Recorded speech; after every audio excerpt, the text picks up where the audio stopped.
Bapak Ibu, mari kita membuka firman Tuhan dalam Kisah Para Rasul pasal 4. Kisah Para Rasul pasal 4. Kita membaca ayat 8 sampai ayatnya yang ke-12. 3, 2, 1. Maka jawab Petrus penuh dengan Roh Kudus, "Hai pemimpin-pemimpin umat dan tua-tua, jika kami sekarang harus diperiksa karena suatu kebajikan kepada orang sakit dan harus menerangkan dengan kuasa mana orang itu disembuhkan, maka ketahuilah oleh kamu sekalian dan oleh seluruh umat Israel bahwa dalam nama Yesus Kristus orang Nazaret yang telah kamu salibkan tetapi yang telah dibangkitkan Allah dari antara orang mati, bahwa oleh karena Yesus itulah yang ini berdiri dengan sehat sekarang di depan kamu. Yesus adalah batu yang dibuang oleh tukang-tukang bangunan, yaitu kamu sendiri, namun ia telah menjadi batu penjuru, dan keselamatan tidak ada di dalam siapapun juga selain di dalam Dia, sebab di bawah kolom langit ini tidak ada nama lain yang diberikan kepada manusia yang olehnya kita dapat diselamatkan. Demikian jauh pembacaan firman Tuhan. Bapak Ibu Saudara, Shalom. Selamat memperingati hari Pentakosta pada tahun 2026. Bapak Ibu Saudara, dalam teks firman Tuhan yang kita baca tadi, dari keseluruhan ayat itu ada satu orang dan yang disebut namanya di sana bernama Petrus dan ditemani oleh Yohanes. Kita tahu semua dari catatan Alkitab siapa itu Petrus. Entah itu waktu kita sekolah minggu diajarkan kepada kita oleh guru-guru sekolah minggu, bahkan kita mendengarkan khotbah atau kita membaca buku-buku catatan mengenai Petrus. Ia bukan orang yang luar biasa hebat. Dia bukan orang yang punya pendidikan yang tinggi secara formal. Ia bukan orang yang punya status sosial yang tinggi pada saat itu. Ia hanya orang biasa. Ia bukan orang yang tinggal di kota. Dia bukan orang yang punya koneksi yang luas kepada orang-orang penting pada saat itu. Pekerjaan mereka pekerjaan yang biasa. Sebagai nelayan, dan bisa dikatakan pekerjaan sebagai nelayan itu tidak diminati banyak orang, ya, tidak digemari banyak orang. Dan dikatakan bahwa Petrus ya berasal dari dusun kecil yang bernama Betania.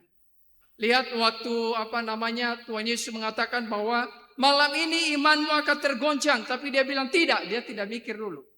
Yang penting bicara dulu, nanti mikir belakangan. Bertindak dulu, baru nanti mikir belakangan. Entah salahkah yang saya katakan, entah tidak begitu ya. Maka dia bilang, tidak, biar yang lain, saya tidak.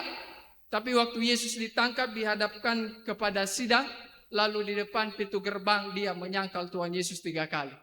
Lalu waktu Yesus ada di Taman Getsemani ditangkap, tanpa mikir, dia ambil pedangnya dan dia potong telinga salah seorang imam besar pada saat itu. Tetapi Roh Kudus yang dijanjikan oleh Allah turun kepada orang-orang percaya di hari Pentakosta. Kita melihat ada satu perubahan sifat yang dialami oleh Petrus, Yohanes, dan murid-murid yang lain. Ada keberanian, ada perubahan yang besar yang berani menyatakan kebenaran. Waktu dia ditanya, engkau salah seorang, engkau kenal dia? Dia bilang tidak. Tapi waktu kita membaca ini, kita melihat bahwa dia begitu berani mengaku nama Yesus. Di hadapan, bukan di hadapan perempuan, bukan di hadapan orang biasa, tapi di hadapan para pemimpin agama. Yang dimana mereka sedang diintimidasi, sedang ditangkap, dan mau akan dipenjarakan. Bapak Ibu Saudara yang dikasihi oleh Tuhan, ini bukan sesuatu hal yang mudah. Bukan sesuatu hal yang gampang. Dan ia dikaruniai oleh Tuhan melalui Roh Kudus untuk berkhotbah. Sekali berkhotbah 3.000 jiwa bertobat. Dia mengajar tentang firman Allah. Dia dikaruniai kesembuhan orang, menyembuhkan orang yang sakit. Dan dia mengerti kitab suci. Ini satu perubahan yang ajaib, Bapak Ibu Saudara. Dan ini bukan dikerjakan oleh manusia. Bukan dikerjakan oleh kekuatan kuasa yang dibuat oleh manusia dari dunia. Tapi ini semata-mata dikerjakan oleh Roh Kudus yang memenuhi Petrus pada saat itu. Bapak Ibu Saudara yang dikasihi oleh Tuhan, apa yang dilakukan oleh Petrus dengan murid-murid yang lain mengundang perhatian para pemimpin agama saat itu.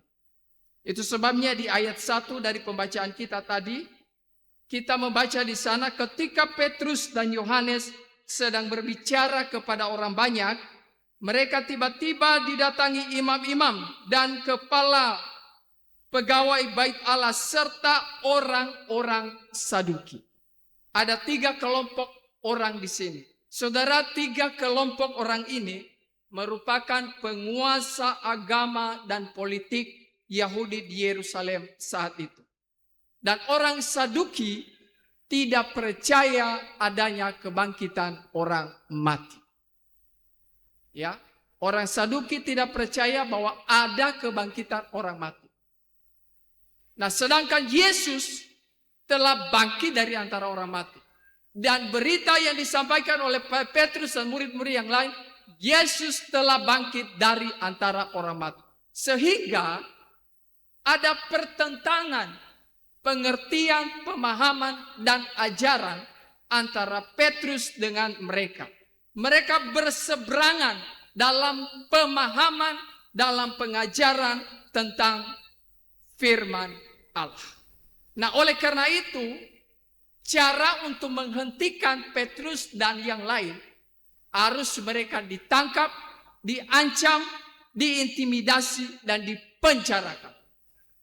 Ya, saudara, para pemimpin dan penguasa hari ini, entah itu pemimpin agama, pemimpin pemerintah, suatu bangsa, tidak mau ada orang yang berseberangan dengan mereka.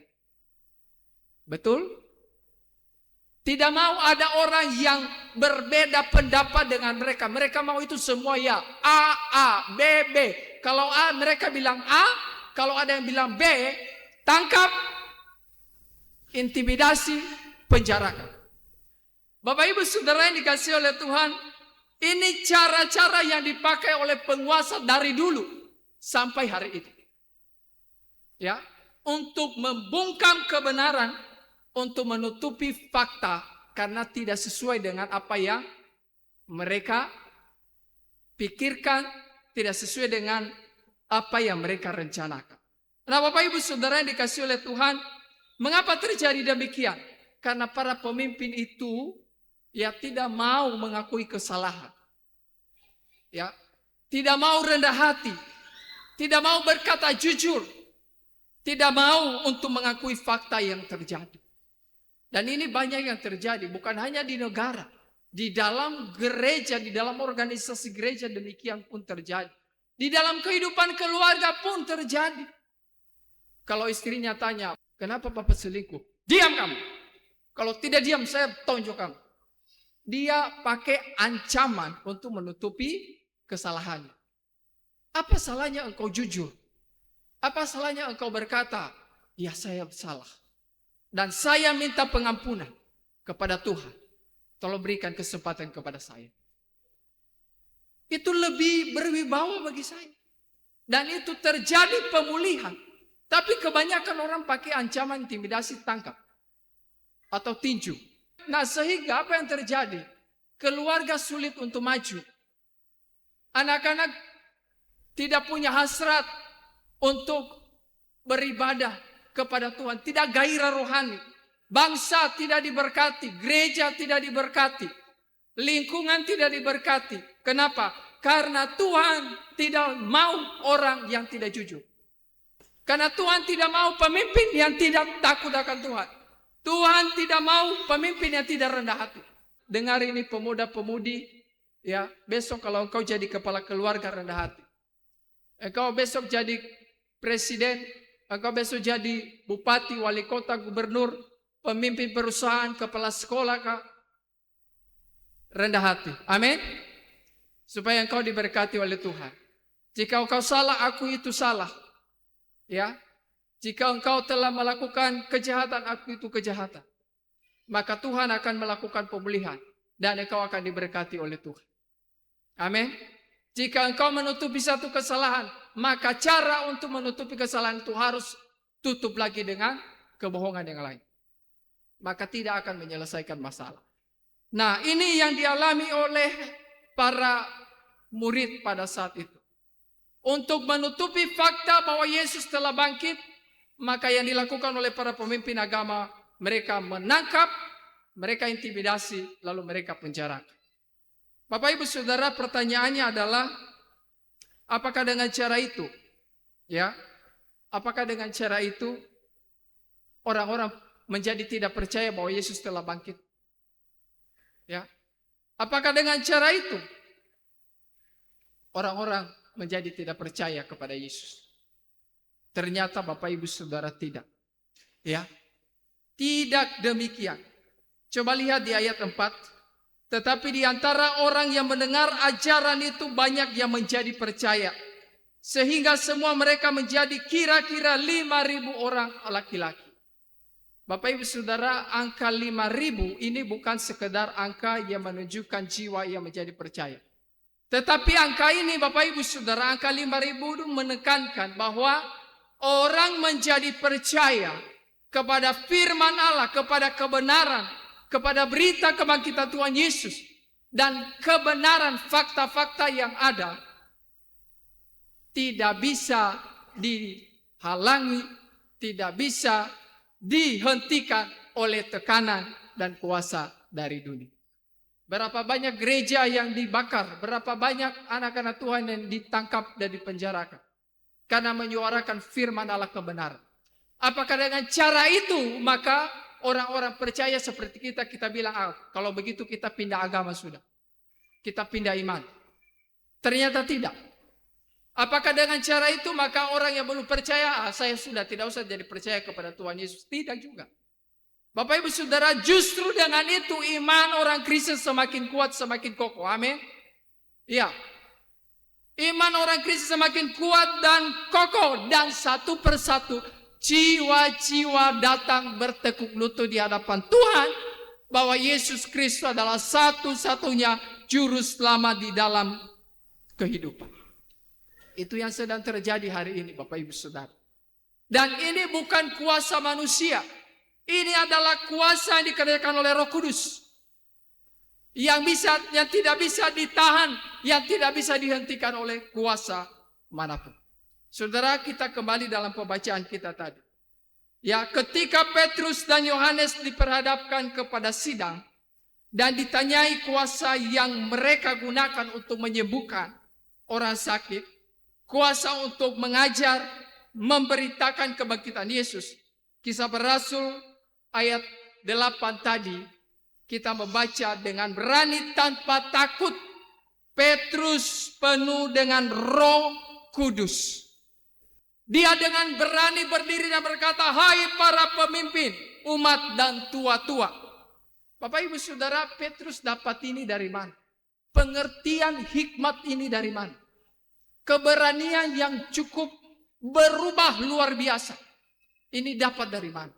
Dari Roh Kudus yang memenuhi kehidupannya. Dari Roh Kudus yang telah dicurahkan, yang telah dijanjikan oleh Yesus Kristus, yang akan diberikan kepada setiap orang yang percaya. Petrus tanpa takut di hadapan para pemimpin menyatakan mengakui nama Tuhan Yesus dan menyatakan nama itu yang memberikan kesembuhan, dan nama itu nama yang memberikan keselamatan bagi setiap orang yang percaya kepadanya. Bapak Ibu Saudara, ayat 18, para mahkamah agama memerintahkan mereka untuk berhenti mengajar lagi di dalam nama Tuhan Yesus. Tetapi apa yang terjadi? Apakah Petrus dan Yohanes berhenti? Apakah mereka berkata, ya sudahlah, karena bapak-bapak dong ancam kami, jadi kami berhenti. Karena bapak-bapak dong mau penjarakan kami, tangkap kami, jadi kami tidak mau lagi beritakan. Bapak Ibu Saudara, ayat 18 dikatakan begini, silakan kamu putuskan. Nah, ini satu kalimat yang luar biasa. Jadi keputusan bukan dari kami, bapak-bapak yang putuskan, para pemimpin putuskan. Ya, putuskan sendiri. Mana yang benar di hadapan Allah? Karena kenapa mereka bicara nama Allah? Karena mereka itu pemimpin agama. Pemimpin agama itu harusnya tahu mana yang benar di hadapan Allah.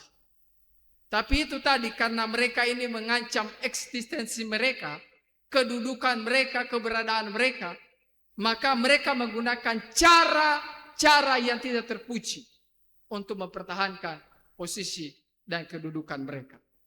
Mereka berkata apa? Taat kepada kamu atau taat kepada Allah. Artinya bahwa Petrus lebih memilih taat kepada Tuhan daripada taat kepada para pemimpin agama. Itu adalah nilai yang tertinggi. Ya. Itu adalah kesetiaan yang tidak pernah bergeser setitik pun. Padahal mereka ini kan sedang diancam, betul? Ya, sedang diancam, sedang ditahan istilahnya. Kalau sekarang kan sedang disidang begitu, mengikuti sidang pertama kan sidang kedua begitu ya. Tapi dengan berani mereka mengatakan bahwa silakan putuskan sendiri. Ya. Engkau tahulah mana yang paling baik, yang paling bagus, taat kepada manusia atau taat kepada Allah. Ya, tapi mereka tetap taat kepada Allah. Tetap mereka memberitakan firman Allah, menyatakan bahwa Yesus Kristus telah bangkit. Karena Roh Kudus yang memberikan keberanian bagi mereka. Bapak Ibu Saudara, kalimat ini mirip dengan apa yang dikatakan oleh 3 seorang sahabat di dalam kitab Daniel, yaitu Sadrak, Mesak, dan Abednego. Waktu mereka ditangkap oleh Raja Nebukadnezar dan mereka berkata, kami tidak mau menyembah patung Raja Nebukadnezar. Sekalipun Allah yang kami sembah tidak melepaskan kami, kami pun tidak akan menyembah. Ini satu komitmen kesetiaan yang tinggi bagi mereka kepada Tuhan. Bapak Ibu Saudara, banyak orang hari ini yang lebih taat kepada perintah manusia. Banyak hari ini yang lebih taat kepada perintah penguasa. Karena ya pertama mungkin sama-sama turut menikmati kekuasaan yang sedang ada. Sehingga ya kalau nanti berontak takut dicopot, takut di ini begitu ya. Atau takut dikasuskan begitu. Diungkit masa lalunya dan lain sebagainya. Nah, ini cara-cara yang dipakai oleh dunia hari ini. Ya. Tidak mau taat, kamu diungkit satu persatu. Tidak mau setia, ikut satu-satu. Padahal dia tahu bahwa apa yang disuruh, apa yang diperintahkan itu salah. Melanggar. Tidak benar. Ya. Melanggar etika, melanggar moral, melanggar budaya. Dan yang lebih tinggi melanggar firman Tuhan. Merusak kehidupan umat manusia dan orang percaya. Tapi tetap dilaksanakan. Karena tadi, pertama turut menikmati kekuasaan. Yang kedua, karena tadi takut dipenjara, takut ditangkap. Begitu. Nah, Bapak Ibu Saudara yang dikasih oleh Tuhan, apa yang menjadi perenungan kita dalam peristiwa ini? Pribadi atau hidup orang yang dipenuhi oleh Roh Kudus pertama adalah pribadi yang berani bersaksi menyatakan kebenaran. Ya, kalau ya, tidak kalau tidak. Kita harus jujur. Apapun resikonya. Ya, kemarin dalam persekutuan doa ada renungan firman Tuhan dalam surat Yakobus saya mengatakan bahwa Tuhan tidak mengajarkan kita untuk berbohong. Apapun tujuannya untuk berbohong untuk kebaikan itu tetap dosa. Kita tidak diajar demikian. Kalau ya katakan ya, kalau tidak katakan tidak. Tuhan Yesus mengatakan bahwa lebih daripada itu berasal daripada iblis. Ya. Nah, Bapak Ibu Saudara, kita harus menyatakan kebenaran di dalam dunia yang penuh dengan ketidakbenaran. Hari ini banyak orang berkata tidak adil, sedangkan dirinya sendiri melakukan ketidakadilan. Ya, Bapak Ibu Saudara, orang yang pribadi yang dipenuhi oleh Roh Kudus adalah pribadi yang mengerti firman Tuhan, firman Allah. Sehingga itu menjadi fondasi di dalam kehidupannya. Ia tidak bergeser sedikit pun dari firman Tuhan. Apapun yang terjadi. Yang kedua, Bapak Ibu Saudara, pribadi yang dipenuhi oleh Roh Kudus adalah pribadi yang memilih taat kepada Allah daripada taat kepada manusia. Ya. Memilih taat kepada Allah daripada taat kepada manusia. Bapak Ibu Saudara, Roh Kudus itu sudah datang. Sudah ada di dalam hati kita. Kita tidak perlu lagi untuk minta dia datang kembali. Karena sekali dia datang, dia tidak akan pergi. Amin. Oke. Nah, untuk itu yang sekarang kita rindukan adalah Tuhan memenuhi kita dengan Roh Kudus. Sehingga kita punya keberanian menyatakan kebenaran, bersaksi, kita diberi hikmat, diberikan karunia, diberikan pengertian seperti para murid-murid pada waktu hari Pentakosta. Nah, sehingga Bapak Ibu Saudara, kita bisa menjadi saksi. Ada satu tugas yang Tuhan sampaikan bahwa harus menjadi saksi. Kamu akan menjadi saksi dari semuanya ini. Menjadi saksi dari apa yang telah didengar, yang telah dilihat, dan yang telah dirasakan. Kita harus menjadi saksi di teman sekolah kita, di dalam keluarga kita, di tempat kita bekerja, bahwa Yesus Kristus adalah Tuhan. Dia telah mati dan bangkit. Dan setiap orang yang percaya kepadanya akan beroleh hidup yang kekal. Kita harus menjadi saksi. Kita berdoa supaya Tuhan anugerahkan keberanian itu bagi kita. Kadang-kadang kita takut, kadang-kadang nanti dia tidak senang dengan saya. Tapi kita mohon hikmat Tuhan, supaya cara yang baik yang tepat Tuhan berikan kepada kita. Amin ya. Maka Bapak Ibu Saudara, ketika kita melaksanakan apa yang Tuhan perintahkan, maka hidup kita akan diberkati. Amin ya. Tuhan memberkati kita semua, kita berdoa.